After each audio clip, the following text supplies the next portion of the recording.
the much more safer favorite to cheer for. Solid plan, as RPG is starting us off today with the Battlefield of Eternity. Braxis and Towers are the maps that are removed. Look at what we have now. We actually have a comparison to what they picked in round 1, because now it's round 2, right? So all the games start anew. So we basically see what the teams picked before a couple of weeks ago. That is so cool. Yeah, cool. I have no other words for that. Yeah. That's a really cool feature. Thank you, Chinese production. As we head into the first draft of the day. I assume. I don't know. We didn't actually sync before this, but I did send you my time.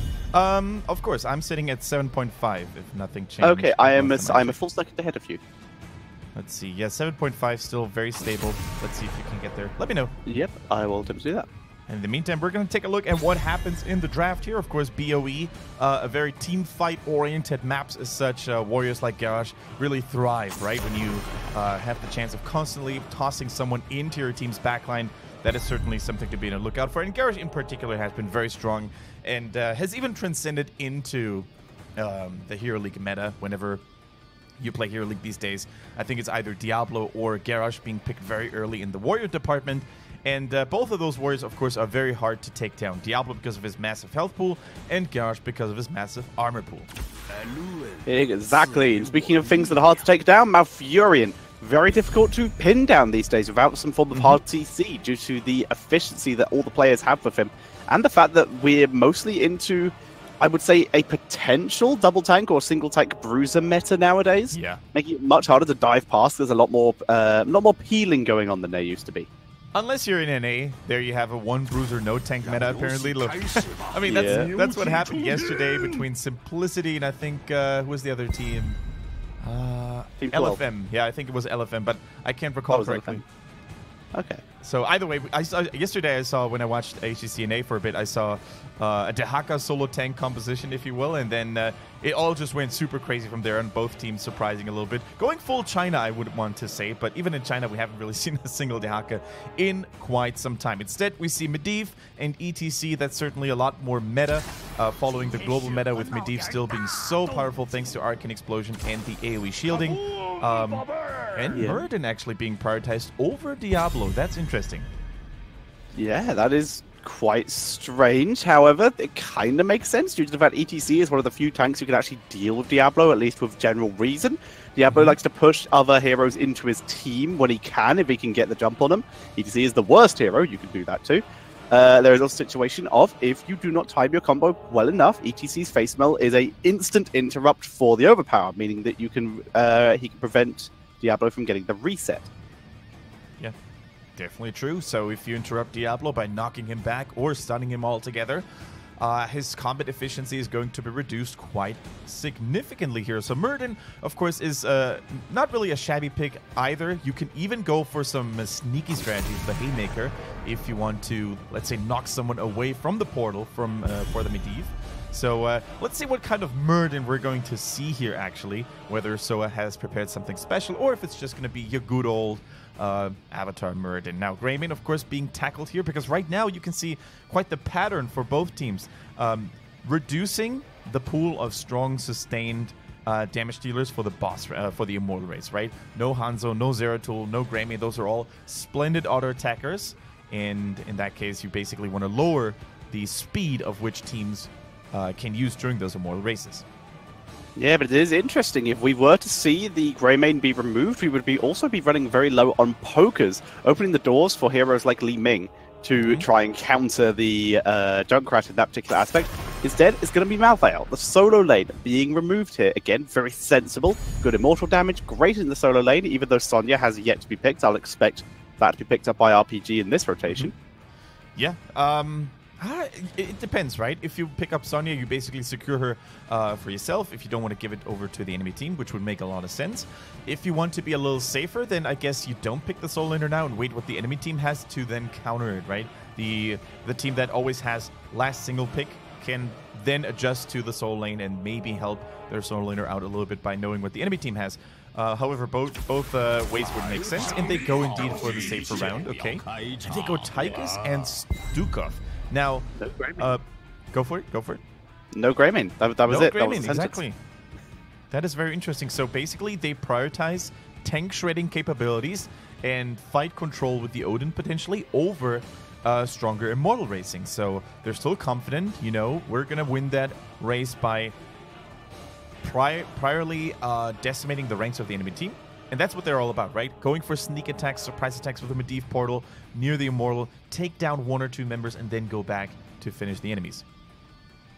Yeah, it's curious. Like you mentioned the whole Diablo being ignored by Soa thing.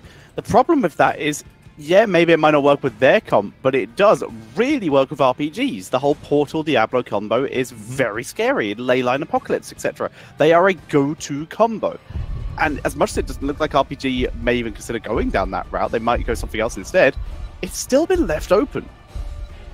Yeah, there's still a lot of strong heroes open, and they go for Thrall and Phoenix. Sorry, not Phoenix. Phoenix is not allowed. So I wanted to make that public service announcement later. So Phoenix is not allowed, by the way, guys. They go for Greymane and Thrall. And certainly no Deckard Cain. Oh, no, certainly not. Although I wish he was there already. Did you watch the entire Spotlight? Yes. What is your verdict on it?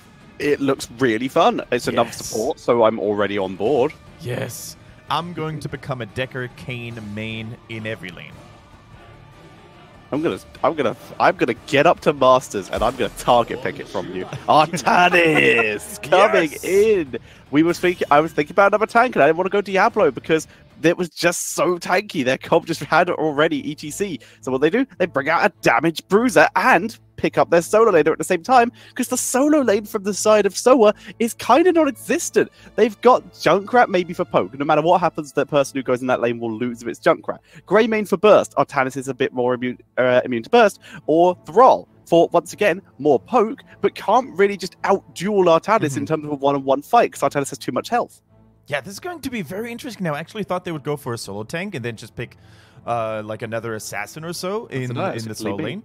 But they go for Artanis, and the AoE blind, the suppression poles could all of a sudden look very juicy against targets like Greymane and Thrall, right? Although Thrall is normally played in a very pokey style, unless he goes for the solo lane. Shutting down his auto attacks is still very efficient, right? You still deny him most of his damage in close combat. So already you have not only a double front line, which is very sturdy and easy for Medivh and Stukov to protect, but also you have a lot of engage potential and a lot of, you know, how would I say, you can manipulate the battlefield very well with ETC and Artanis. So this is not too shabby of a draft for RPG, and I have no idea who's going to play Artanis, by the way. Is it going to be Timeless? It is. Chicken was the one hovering it, so unless they've swapped in the last couple seconds, it should be Chicken. Chicken, I like it. Look at Chicken, man. He's been playing everything this season. What used to be pulling a Timeless, only better. Yeah, I mean, what used to be one of the most inflexible players in the league, it turned out into, you know, a beautiful flower of many colors. You can never predict what he's going to pick. Week after week, he keeps surprising us. So that definitely speaks in favor of RPG. But of course, they're facing Soa, who went for a pretty solid draft themselves, mind you. Yeah, I think in terms of race, especially seeing as Medivh takes a while to stack up. Yes. Because of the Greymane and even the Thrall, etc. Race is very much in favor of Soa. But we will see if that works out as we introduce them on the left on the battlefield of Eternity. It's Faye on Thrall, Uncle G on Malfurion, TY on the Junkrat, Klong on Muradin, and Sorry on Greymane. They are start over again. Their opponents on the red side is the rocket-propelled grenade, also known as RPG, with Chicken on Artanis indeed, MJ on the Stukov, Sa is playing the Medivh, ETC is being played by C, and last but not least, we have the man known as Timeless on that Tychus. Looking good in all pink. Synergy points, 10 out of 10. So it is in fact going to be Junkrat in the solo lane, once again, very welcome. They couldn't really have gone for a melee hero that would have had a better lane against Junkrat. The whole job of Junkrat up here is to stay up in the top lane and just defend it. Because Artanis is easily going to beat Thrall in the solo lane and could potentially kill him if he gets a good flip. Junkrat, far safer and much harder to gank because he can stay a lot further back. Yeah, Artanis is still, like, he's always been one of the best bruisers and duelists in the game, and he still is, right? Against Thrall or Greymane, he would have actually been able to out-sustain them because of his shield, for some of his strong auto-attack damage. So with Junkrat having a much longer range and of course more anti-mobility tools available, you can really make sure that the lane doesn't get pushed in too hard and that your heroes are not going to struggle too much. So, as such, it's a relatively strong 4-man lane here as well, but Fei caught out of position. Thrall using the Wind Fury, but First Blood goes over to RPG. You can never allow yourself to get caught like that by ETC Tetra because the Stukov sound follow-up is just too strong. Yeah, I mean, I was just about to say, and in fact, I'm going to say the exact sentence I was going to say, and you can just hear the sarcasm now. Oh, and another advantage of this particular lane setup is you can have Thrall down here, and he's going to be able to be completely protected while he stacks up Crash Lightning. And then he immediately got himself killed. Yeah, and that is the big drawback of playing this Crash Lightning style sometimes. Thrall players will overextend just to get another stack in. And mind you, in the early laning phase here in BOE, you don't even have to overcommit and overextend. Hold that thought, though. They are stealing the Smurk Camp. Very well timed by Soa, going for that lane swap, going for the rotation, and stealing away the Impaler. So already, that was a good move. But to the point I was trying to make, if you're playing Crash Lightning for all yourselves, guys, and you play on BOE, don't overextend. Don't go crazy over a stack or two, because during the Immortal phase, you're going to get more than enough anyways. That is going to be the idea, assuming you can get in position and have a wonderful time. But they swap lanes a little bit here, and as such, they killed Medivh. I don't know how he got out of position to have that happen. Yeah, I don't really know either. Maybe he was trying to... Maybe he, too, wanted to overextend because he wanted to stacks, right? Yeah, so I mean... The portal was down and there was a route. That's my theory. He was trying to portal... Oh, sorry! Oh, he's going to feel really sorry about that. That was... well I am sorry that didn't work out, because those were such good dukes. As Chicken is forced to retreat, this is going to be a fort for a fort. Yeah, okay, so both teams decided to just swap lanes and get value respectively on the opposite side of the map. So with the help of the Impalers and of course the members of RPG, that bottom fort is going to be no more bottom falls, top falls. The map is now much more open, and both teams actually completely ignore the fallen Shaman Camp. Now C is low on HP, gets rooted again, gets knocked back though to safety. Oh, hold that thought. Beautiful power slide. Fantastically done. Good escape, but Chicken came in here to assist, and as such is currently getting 2 versus 1. Having to pull back. Portal is down though. Sar already in position. Went for the increased bird movement speed as opposed to the portal mastery. So going to be much less efficient just in terms of being able to save his allies, just in exchange for more mobility and vision, which is why you can also see the Dust of Appearance. Exactly, so you basically want to know where... Oh, that was a nice knockback into the Immortal stun here by C. Well done. That is why, knockbacking heroes or shoving heroes like Alrek, ETC can sometimes really shine on BOE. For now, though, it is RPG falling behind. It is them defending. Artan is now only joining the fray again. And this is, of course, a perfect scenario for Thrall. He gets a couple of Crash Lightning stacks. The roots were good, preventing the power slide. The flip is good, looking for Greymane, but he wolf forms off the ETC, giving himself a escape route here. But with that pressure that has been caused, we do see the backup from Soa here. However, RPG looking to press their advantage here, stepping gently and daintily around the Junkrat tracks. So what is Soa's answer to this going to be? Are they going to race? Yep, Raymond is already on the Red Immortal again. They did have a lead in the first place because they were faster to attack, but as it is right now, RPG maintain a small margin of lead here, going for the Immortal, going for the engage. The route from Malfurion was good. There's the flip on Malfurion, though. With the route being good, everyone else, though, was still in position after the route expired. Yep. And with a lovely flip, we see Malfurion super low on mana, a little bit low on health, getting absolutely punished. We can see all the frontline members just try to hold this back, while Artanis solos the enemy Immortal. Exactly. Artanis with the amateur opponent at level 1, of course, deals extra damage to PvE targets, and he's been doing a wonderful job, even using the Blade Dash to dash the knockback of the Immortal. That is maximum efficiency. You don't have to step back. You even deal a little bit of damage while dodging. So, well played RPG, securing the first Immortal with roughly 30% of shield. Now, speaking of shields, here's good protection for C, but no portal available, it seems. Nope, doesn't make it out. And that is the issue with I assume the portal was on cooldown as well, but in that kind of scenario, that's the issue with not taking the portal mastery. If he had portal mastery, he could have easily placed the portal on the other side of that wall and got ETC out. but instead, it would have teleported ETC the few feet to where Medivh was, which would have put them both in danger. Instead, though, we see the counter kill attempt. Lovely positioning by MJ, and an easy kill. Standing right in the total mayhem, though. MJ nearly dying. MJ was not respecting the grenade's damage at all, almost taking 90% damage there. You can really see how strong that passive can be if you tank it all. Not sure if he was looking somewhere else on the minimap or if he was just tanking it through to boost his healing numbers. Who knows? But either way, it is still a dead even game here. RPG did get the Immortal. They couldn't push with it though because they had lost ETC beforehand. So instead, they were trying to go for a kill. They did exactly that, and as such, keep themselves in the game quite handsomely. Long hovering around, having a little bit of a dance off with Medivh there. Even Junkrat just plays the trap below, just like, yeah, come down, we dare you. But they're going to be able to grab their fallen Shaman camp hits, same as the other side. Going to be pushing in the top lane. RPG already hitting up, though, to clear out the Khazras.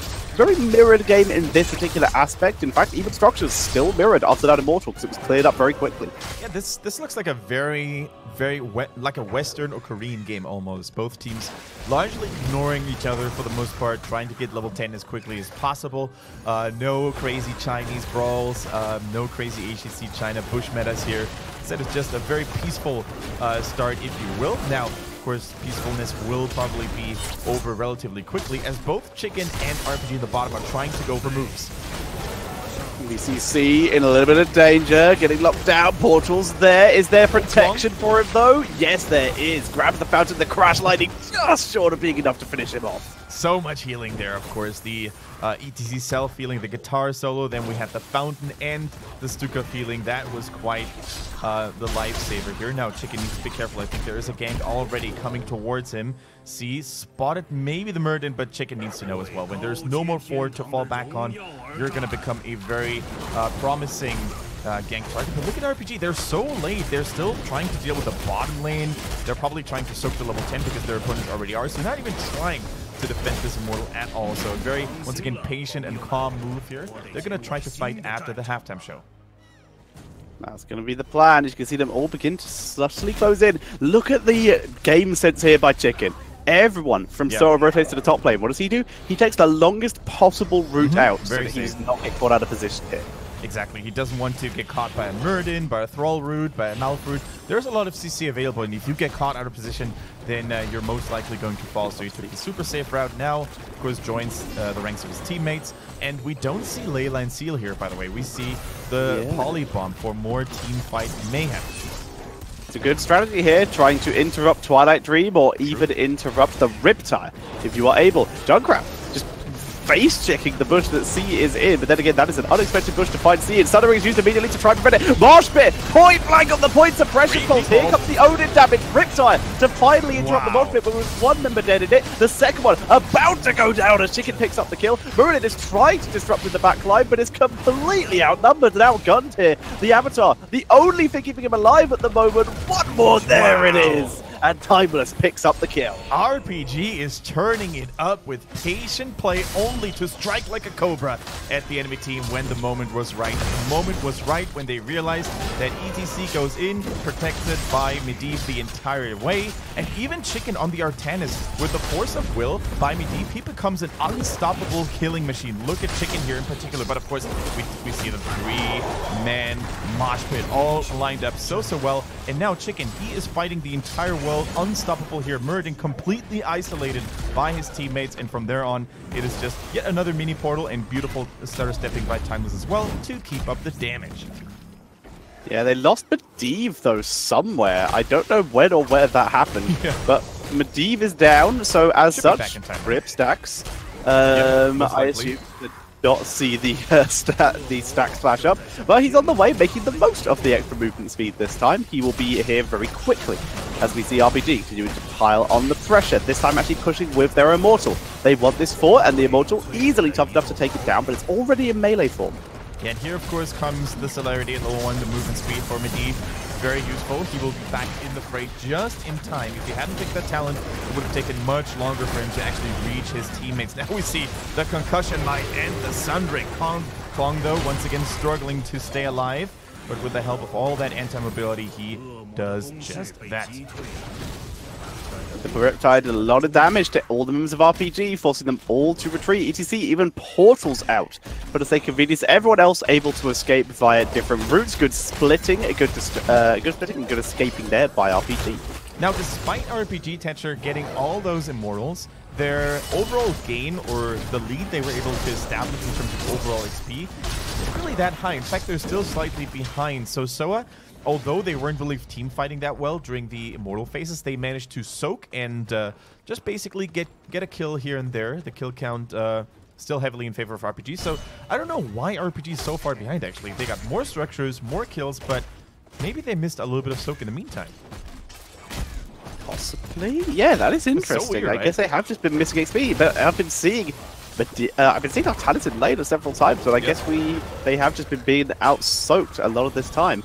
And also there is comeback XP from all the kills they've been missing, but it's pretty even, as you can see here, in terms of levels, despite the advantages that RPG do hold, which is bad news for them, because that means it's only going to take a short amount of time for Soa to come back into this if they start winning the objectives. Wait a minute, what is that level 13 talent for Medivh? Is that the... that's the increased duration, I believe. I will double check. It's no AoE protection, right? I thought it was the blue icon. It's definitely blue. I'm pretty sure. I thought was the circular protection. I thought this was the extra duration, but I will double check to be sure, because we like to check that would be so interesting, because we're almost always used to seeing the circle of protection with the arcane explosion value, and this could be a pretty significant deviation from the standard build on Medivh. It is Enduring Will, the reduced cooldown, so, as we thought it duration was. Or cooldown? Cooldown, preventing at least, it used to be duration before the rework. Now it is, if he absorbs at least 268 damage, obviously scaling, then Force of Will reduces its cooldown to 3 seconds. This is pretty interesting, because normally, especially with heroes like ETC and Artanis, normally being kind of grouped up together, even like the way you wanted to play this basically for the most part is you all step through the portal. The moment the enemy team tries to capitalize on you being clumped up, you drop the AoE shielding, and boom, all of a sudden it strikes back at the enemy team, because they take so much damage from all those combined triggered arcane explosions, right? But instead going for the cooldown, of course, allows maybe even Artanis to become this unstoppable killing machine. If Artanis is constantly protected, his auto attack damage and the pressure he offers to the backline can be very significant. Power slide onto Muradin, looking for the opportunity. Good stun by Muradin there. He's got the double stun, it seems. The Junkrat completely disrupting the team. Force of Will on ETC, though, will keep him alive, but even through the Twilight Dream. So a bit of a burn, engage, and burst ability there by Soa. RPG, though, they also burn the Odin, and currently just using it for sieging. Yeah, using it for poking and sieging on the enemy immortal, but also Klong did drop very low. Of course, his second wind trait is going to make him heal much more quickly than other warriors could. So that is always a good trade if you basically force someone to go back while Muradin just heals back again. Now, look at the vision, though, that Sa is providing in Raven form. That is going to be crucial, because the health bars on Team Soa are just, or were just way better than for RPG. That is a little bit of a whiff polybomb, though. Didn't really get anything done. I think there was, once again, a little bit of a lack of communication here. They tried to go in with the polybomb, but the rest of the team didn't follow. Polybomb these days, pretty short cooldown, so that's not the worst thing in the world. They could actually work with that a little bit. You can see Klong attempting multiple times to wrap around and find the appropriate target here. Here is the Artanis. He's going to give himself the escape route and also give them the engage opportunity they want onto Muradin. Not the best target, but it could work here. MJ being pressured, but down goes Greymane. Not getting enough healing from Malfurion at all here. As Faye from behind. Nice portal by MJ, keeping himself alive. Now the turnaround onto Thrall. The Wind Fury has already got him out. So it's the turnaround. Good flip into the root, but that can jump out the opportunity to bounce himself away. Faye continuing to be a menace from the side, poking in with the lightning. But RPG, even it's messy, and Soa are putting up a scrappy fight, but RPG are winning this. Yeah, and with the triple strike now for Artanis, of course, they have even more PvE damage. Look at Timeless just barely surviving once more. Can Artanis do the same? A beautiful escape portal. Wonderfully done. But Klong is not done chasing just yet. Shade Lightning value, super good here, but finally the Force of Will is not enough. And down goes Artanis. C also getting chased down. Junkrat grenades, 4 days, lightning to the face. Nope, just Malfurion auto attacks. And that is going to be the kill. But an almost full shield immortal this time. Greymane, however, already on duty. Yeah, and they were already chasing in the top lane, right? So it takes them a little while until they make their way all the way to the bottom. But once again, RPG, they take the objectives, but they just can't seem to capitalize on it. They lose team members every single time before they can group up and push with the objective after all. And now look at that lonely Immortal, abandoned from all of his minions and all of his allied heroes. He's gonna do his stats at work, although the scaling is pretty nice already, so the tower lane at least ends up falling, and RPG has a little bit of time to soak for the 16. Can he get the fountain? Nope, down he goes, but the entire front tower wall is pretty decent. But like you said, once again, we're in that scenario. RPGs, they're ahead in kills. They are significantly ahead in structures, and they're still even on levels. In fact, they hit 16 later than their opponents. The joy of comeback XP coming in. Level 16 for both teams now online. Thunderstorm, of course, for Crash Lightning Thrall, who's already fully stacked, by the way, which is definitely nice. So the Chain Lightning now prioritizes heroes and deals bonus damage. Fantastic stuff coming in for Soa. And Thunderstorm, of course, if you drop it on different targets, you're going to gain stacks up to 5. That, of course, increases the damage even further of Chain Lightning and also provides useful movement speed. But if you land it on the same initial target hero twice in a row, you're going to lose all the stacks, or if you die, for the same result. Very true. There's control 1 to get those stack numbers in there, not tab.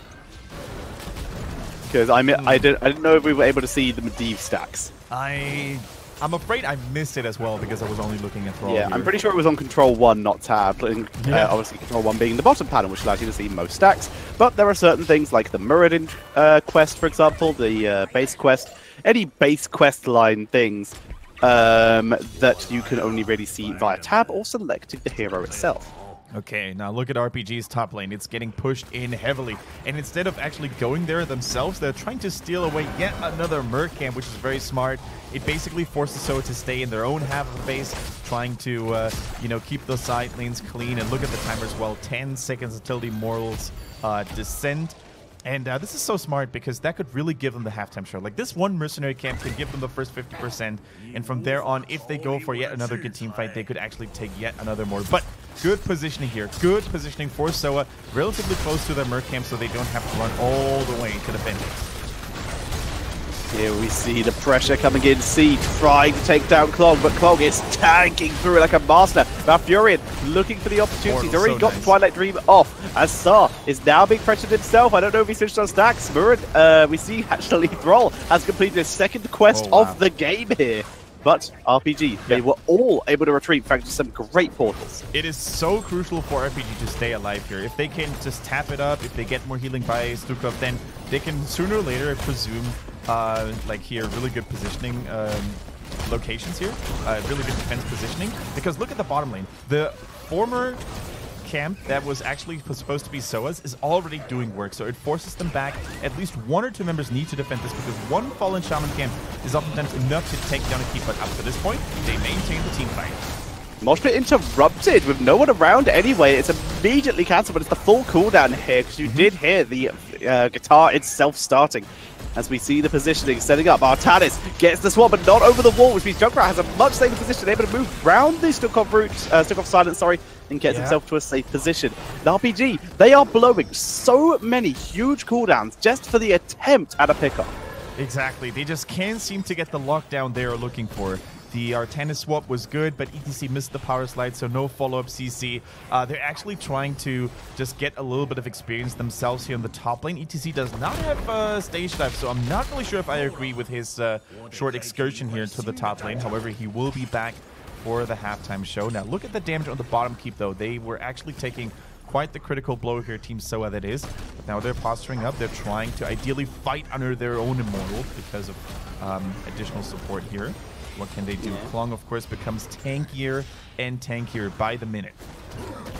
Soa is also pretty happy to just burn Immortal hits here. Once again, another swap on Junkrat, but completely stopped the full flip effectiveness via Junkrat's own route there. This has been the bane in Chicken's existence so far. Runs into another route. Junkrat has been controlling so much of the fight, exactly as you called it the draft. Okay, so now we have a longer skirmish. both teams are quite anxious to really make an all-in move. But speaking of all-in, Timeless going in for the aggressive charge, only to stutter step dodge the Muradin Stormbolt. So crucial. Like, you really need to make sure that you are on point with your micromanagement if you go for these aggressive moves. A lot of grenade eaten by Sar there, but he tags it through. Twilight Dream hits everyone, but the grenade, actually the concussion mine, completely splits RPG and prevents any kind of follow-up. Wow, this was lucky for RPG. That could have been a devastating blow by Malfurion here. But as you said, the Junkrat causing way too much mayhem actually this time around, but the Odin is still going strong. Here's another mine. Timeless needs to be careful. If you walk into that bush, you could actually fall first. And look at how much poke there is available for both teams. Junkrat. Then we have the Tychus, the constant swapping attempts and stunning attempts here for the front line of RPG. They can't even go for the Merkin, but here goes the Mosh Pit. The 3-man Mosh Pit Polybomb on Greymane to prevent any kind of follow-up damage. Careful of the Total Mayhem. There's a beautiful flip. They found a Faye, and down he goes. Perfect, very nearly missed, but landed the power slide and a portal with a lovely brute by Malfurion. But 3 kills going over to RPG. It took them a while, but they finally found their opportunity, trapping 2 people right on the edge of Mosh and 1 dead in the center. Yeah, and just look at Thrall here as well, just caught at the very outer edge of that Mosh Pit. I think he was going to try and maybe interrupt with a Sunring. Of course, we don't know if it was ready or not. It has a rather low cooldown though. But either way, the silence to protect anything that walks into the Mosh Pit or tries to get close to interrupt it. So well done. Chicken tries to go for yet another swap. The root stalls his progress in that regard though. But already, RPG is clearing the lane. They're paving the way for the Immortal to get to the core and maybe even end the game, Tension. That's going to be the plan. We can see Junkrat, the value here, as we're approaching the late game, just sieging in as much as he can with that spread volley. Klong tanking through, holding the line. Malfurion, good route, splitting the team, looking for C, Force of Will, keeping him alive here as we see a immediate move in onto Uncle G, but able to move back, keeping himself healthy as we see the Immortal going for the core. This could be it, Kendrick. The Immortal's pretty healthy here. So we can see Soa with an all-out defense, but Odin is pretty much uncontested here. And RPG go for the core, and that is it. GG, game number 1 goes over to RPG. Well played by RPG. You basically had 2 objective pushing towards the enemy core, right? You not only had the Immortal leading the charge, but you also had Tychus in that Odin, proving to be such a menace, dealing so much AoE damage and single target damage alike onto the enemy team's main building here. The core was falling very rapidly, and you could actually see one major misplay. Normally we don't want to be so harsh and critical of misplays, but Uncle G was trying to go for a Twilight Dream, but self-interrupted him during the casting animation with an ice block because he was afraid of getting focused down. As such, it went on a 10-second cooldown, and he used it when it was already too late. So mistakes like these really make a big difference if they happen too frequently, and I think it was a rather sloppy game as a whole for Team Soa. They were falling victim to those swaps and stuns and portal attempts or portal assaults all the time. And as such, they weren't able to take the victory. Rightfully so. Very true. They weren't able to do so, but very well played by RPG, using that Artanis very effectively. They didn't miss a couple moves in general.